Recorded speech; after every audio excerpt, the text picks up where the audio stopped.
اعوذ باللہ من الشیطان الرجیم، بسم اللہ الرحمن الرحیم۔ محترم ناظرین، السلام علیکم۔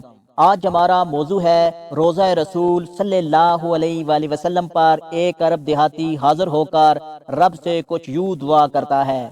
محترم ناظرین، واقعہ پورا سننے کے لیے ویڈیو کو شروع سے لے کر آخر تک دیکھیں۔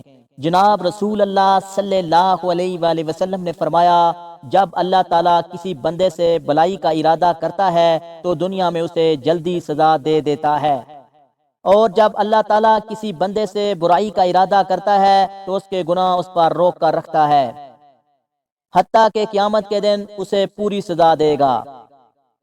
نبی کریم صلی اللہ علیہ وآلہ وسلم کا فرمان جنت انشان ہے۔ اللہ عز و جل نے حضرت سیدنا داؤد علیہ السلام کی طرف وحی بھیجی کہ اے داؤد علیہ السلام، گناہ گاروں کو خوشخبری دے دو اور صدیقین کو ڈر سناؤ۔ تو حضرت سیدنا داؤد علیہ السلام کو اس بات پر بڑا تعجب ہوا، تو انہوں نے عرض کی، یا رب عز و جل، میں گناہ گاروں کو کیا خوشخبری دوں اور صدیقین کو کیا ڈر سناؤں؟ محترم ناظرین، اللہ عز و جل نے فرمایا، اے داؤد علیہ السلام، گناہ گاروں کو یہ خوشخبری سنا دو کہ کوئی گناہ میری بخشش سے بڑا نہیں، اور صدیقین کو اس بات کا ڈر سناؤ کہ وہ اپنے نیک اعمال پر خوش نہ ہوں، کیونکہ میں جس سے بھی اپنی نعمتوں کا حساب لوں گا وہ تباہ و برباد ہو جائے گا۔ اے داؤد علیہ السلام، اگر تو مجھ سے محبت کرنا چاہتا ہے تو دنیا کی محبت کو اپنے دل سے نکال دے، کیونکہ میری اور دنیا کی محبت ایک دل میں جمع نہیں ہو سکتی۔ اے داؤد علیہ السلام، جو مجھ سے محبت کرتا ہے وہ رات کو میرے حضور تہجد ادا کرتا ہے، جب کہ لوگ سو رہے ہوتے ہیں وہ تنہائی میں مجھے یاد کرتا ہے، جب کہ غافل لوگ میرے ذکر سے غفلت میں پڑے ہوتے ہیں۔ وہ میری نعمت پر شکر ادا کرتا ہے، جب کہ بھولنے والے مجھ سے غفلت اختیار کرتے ہیں۔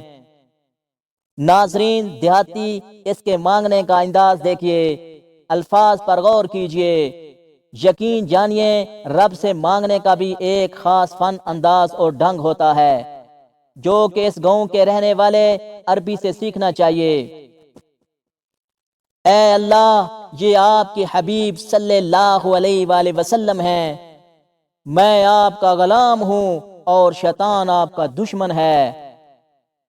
خدایا، اگر تو مجھے بخش دے گا تو تیرا حبیب صلی اللہ علیہ وآلہ وسلم خوش ہوگا، تیرا بندہ کامیاب ہوگا اور تیرا دشمن غمگین ہوگا۔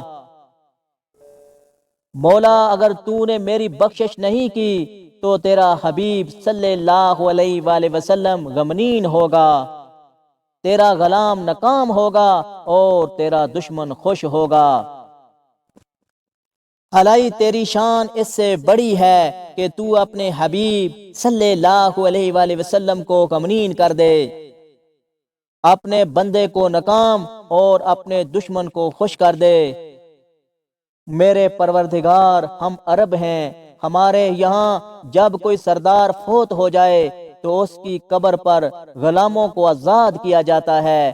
یہ تو تمام جہانوں کے سردار محمد رسول اللہ صلی اللہ علیہ وآلہ وسلم کی قبر ہے، پس یوں مجھ غلام کو جہنم کی آگ سے آزاد فرما دے، آمین۔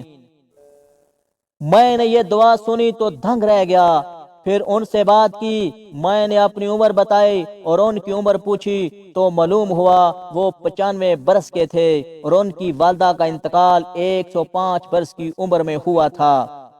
میں نے ذرا ہچکچاہٹ سے پوچھا کہ یہ اچھی صحت کا راز تو بتائیں۔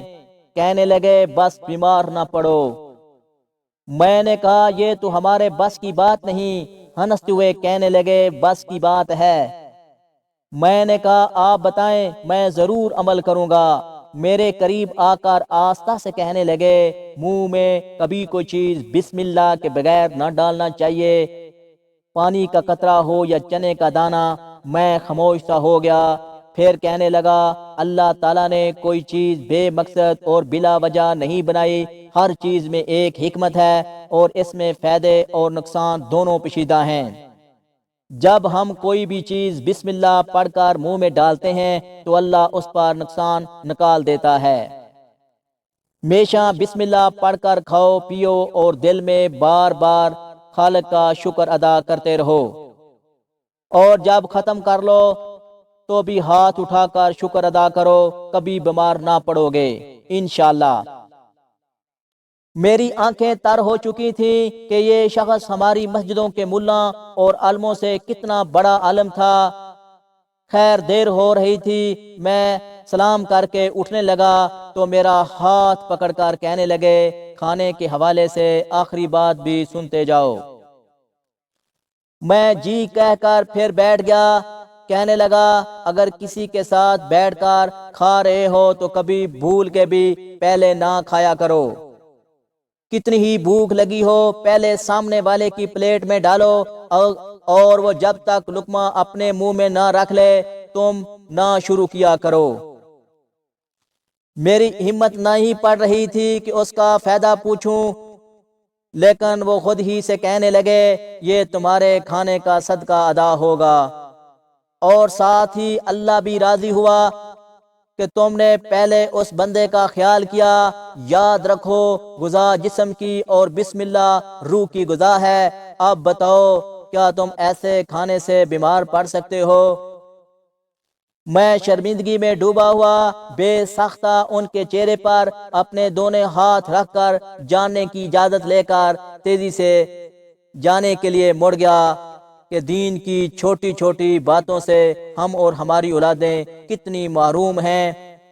اللہ پاک ہمیں دل و جان سے اپنا شکر ادا کرنے کی توفیق عطا فرمائے، اور دین کا صحیح علم اور اچھی سمجھ عطا فرمائے۔ آمین ثم آمین یا رب العالمین۔